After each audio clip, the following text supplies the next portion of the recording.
What is up? Thank you for coming to my channel, Prison POV. So I have decided I'm going to keep this angle.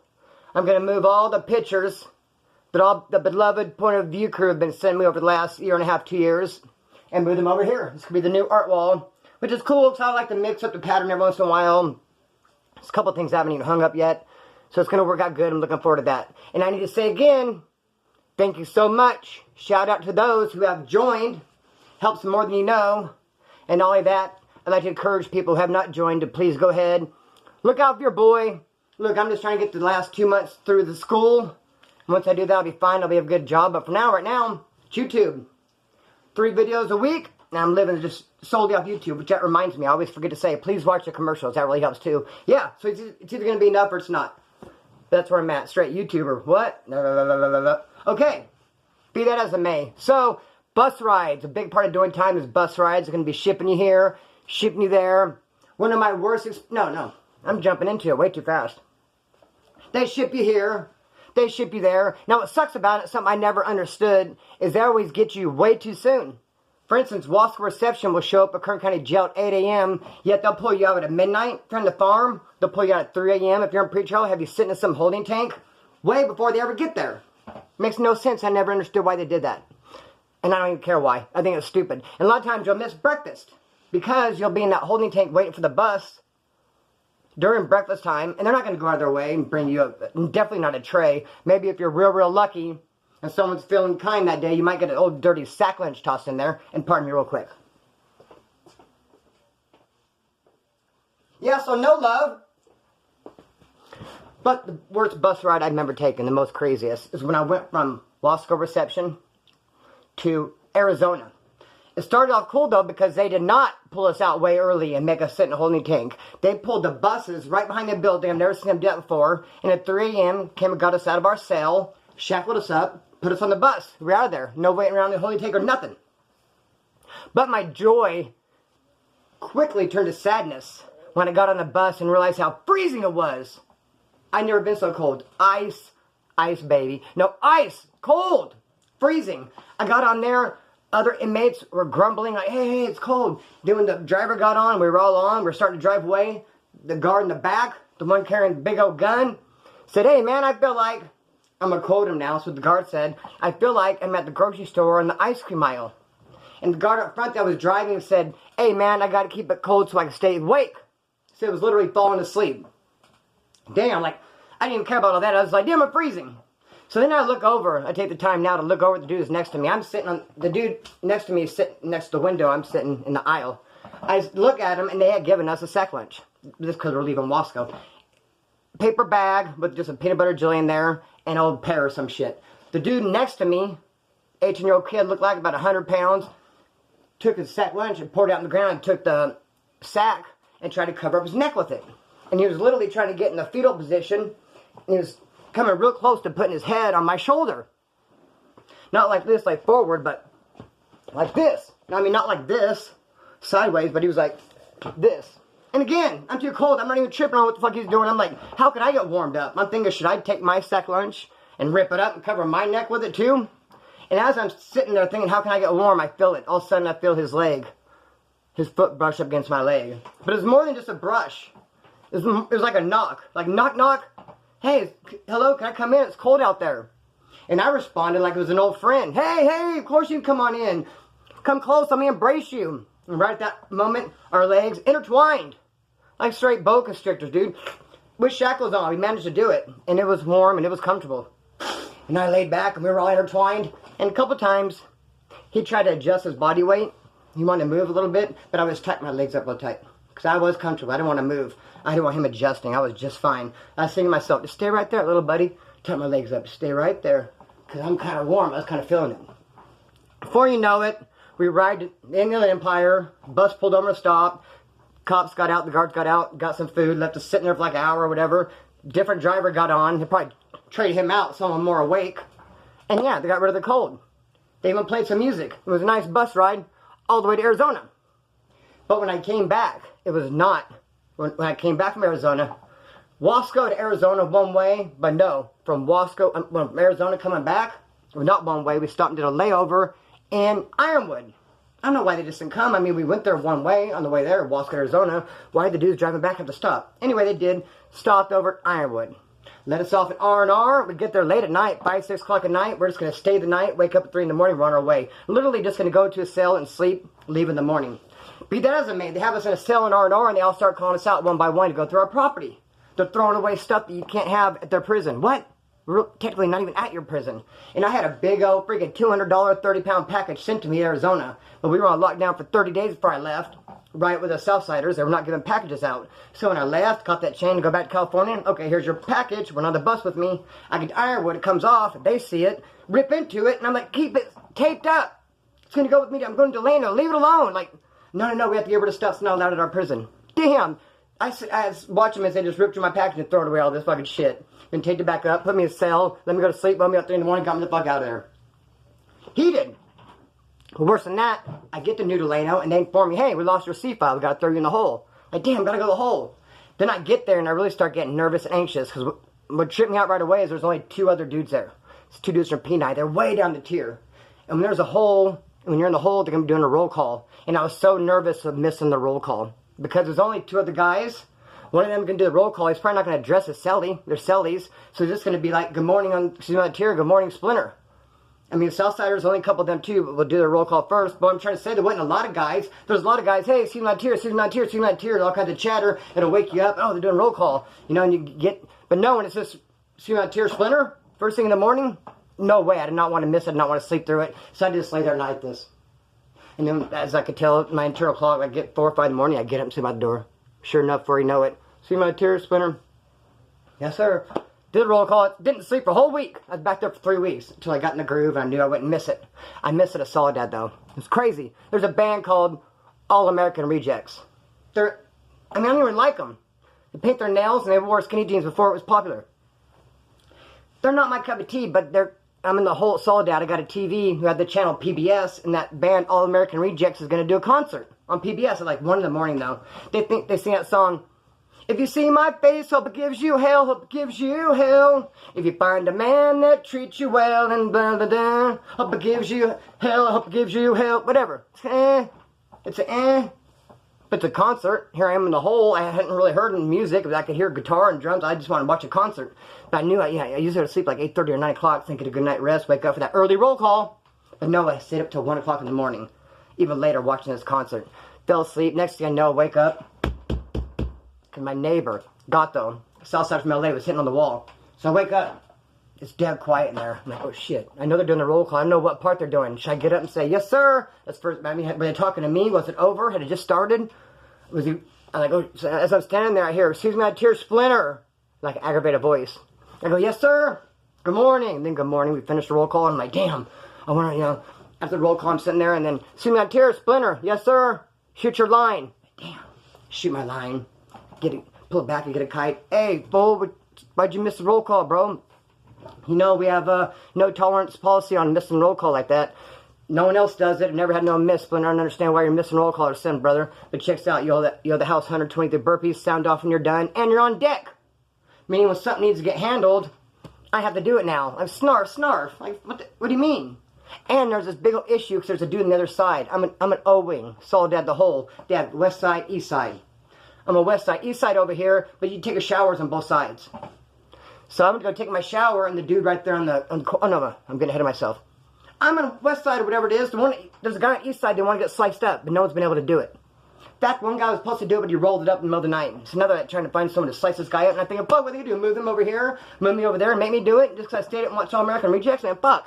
Now I'm in the total bind. When you slice someone's on the yard, the tower's right there. They expect you to do it till you get shot. You're going to totally get caught. I'm actually getting ready to go home pretty soon.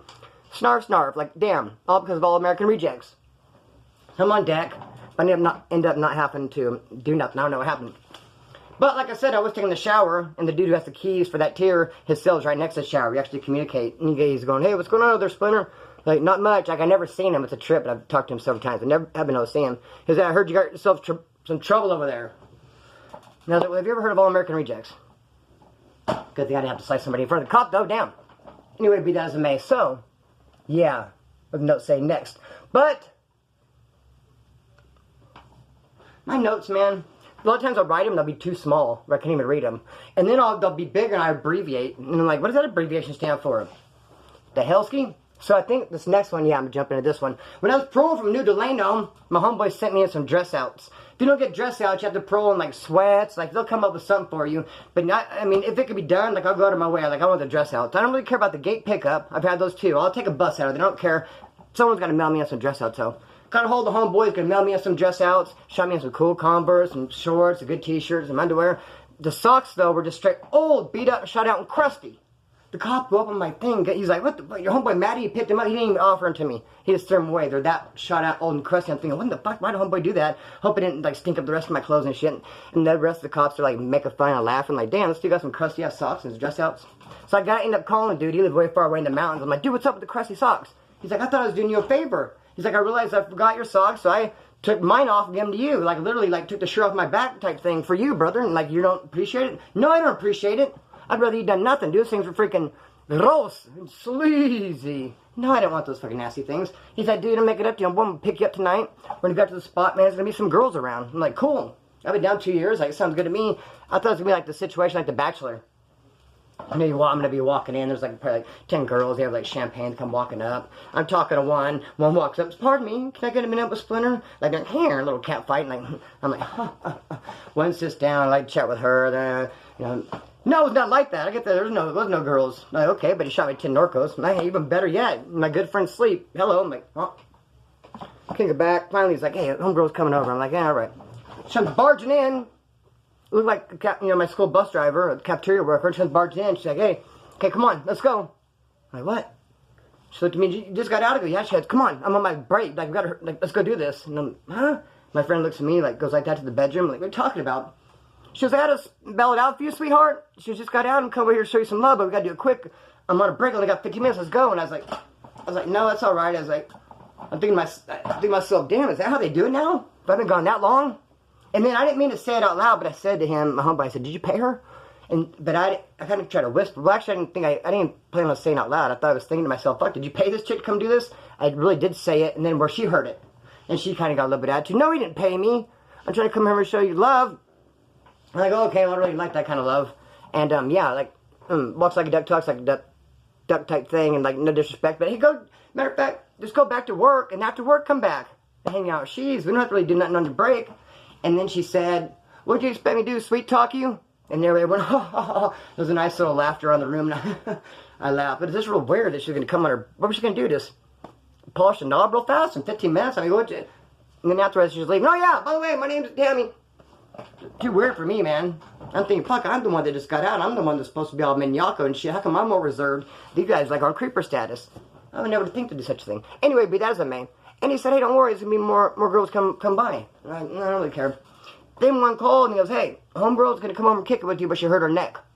So she's going to come over and it's going to be one of those things where she's like, huh? Yeah. Hand me a cigarette lighter. He's like, she can't really move, dude. She's like a little immobile, but she's heard about she's interested in coming over and hanging out. And I'm like, no, thank you. What if I actually push her? I mean, what if I actually push her down? But seriously, like, if you're injured like that, one little bump could be fatal. And shoot. I don't know. What if we're sucking face and it pinched like a nerve and she's dead and shit and I get arrested and it's like I'm the French kiss killer or something. Yeah, they were making out and then we look, next thing you know, she's dead. And it's like, I don't know. But she came over and she was, I don't know, dude. My imagination runs wild. I said, tell her to stay home. Get some Elite. Those little blue pills take away a lot of pain. You could rub. There's certain creams and shit, but I don't know. Take care of that. Then someone else called, interested in coming hanging out. Her car broke, but she's going to come walk. And could I meet her halfway? And again, she's 4 miles away. So walk 2 miles, meet her halfway, 2 miles back. Uninterested, bro. Couldn't care less. I literally wouldn't walk 2 motherfucking blocks. Okay, be that as it may. I don't know what the point was all that. But it really kind of pissed me off that he sent me in those crusty socks. That was the worst part about it. So then I did those Norcos, and the plan was I was supposed to talk to my parole officer next day. This is extra. This is a bonus. I did go to the parole office, and I drank like a drink to clear my system of the weed I smoked and the Norcos. And I sat there and took my parole officer so long to come out and talk to me. I finally said, fuck this, and I left. And I walked out in the parking lot. And then he saw me leave, and he come out and said, hey, I was just going to come talk to you. Come back in. I was like, oh, I'm just going to have to stick him some water. I'm going to need some water. He's like, hey, I said, come back here. And I just kept walking. I'm like, fuck, he's going to run after me? Because at this point, I didn't want to talk to him anymore. I mean, I had like a little bit, I built up my nerve going there and talk to him. I just hate going in there. I just don't want to do it. I hate taking the fucking drug test. You know my one parole used to do? One time I had reported. Out of all my prison career, 7 months out of all of it, I got out because I owned a house and had some things going on that I couldn't afford to fuck it off, so I was good. I fucked up and I did it way undercover, and I was actually good for 7 months reporting. He would take 2 of us in. I hate drug testing. I hate when someone's staring at me. I'm trying to pee. I can't drug test like that. He would take 2 of us in there to go drug test at a time. And I'd always make sure the other guy was first. And while I was watching him, I'd just start peeing in the jug. No toilet or nothing off in the corner. You go, Kris, damn it. You're supposed to wait for him to get done. They didn't come over by the toilet. I can't have 2 guys peeing at the same time. But it worked for me because he was like watching him. And I'm like, shh. All of a sudden they just heard it. Whiz. What the fuck? It works for me. Because I can't stand when I'm trying to pee. And so I was just like, it's not going to do good. Not going to work good for me. Cannot do it like that. No. But anyways, fuck all that. How about chow halls, man? Chow halls are the shit. Especially if you're stuck in a dorm or you're stuck in a cell and you want to get out and be able to walk around. That's how it was when we were going to Arizona. We left Soledad, went to Wasco, stuck in 3 weeks in the cell. No action, no books, no letter material, no TV, no nothing. Just sit there, stare at the wall. Bubby got to walk the chow, so that's kind of good. Kind of walk slow and shit. But anyway, I went Wasco reception.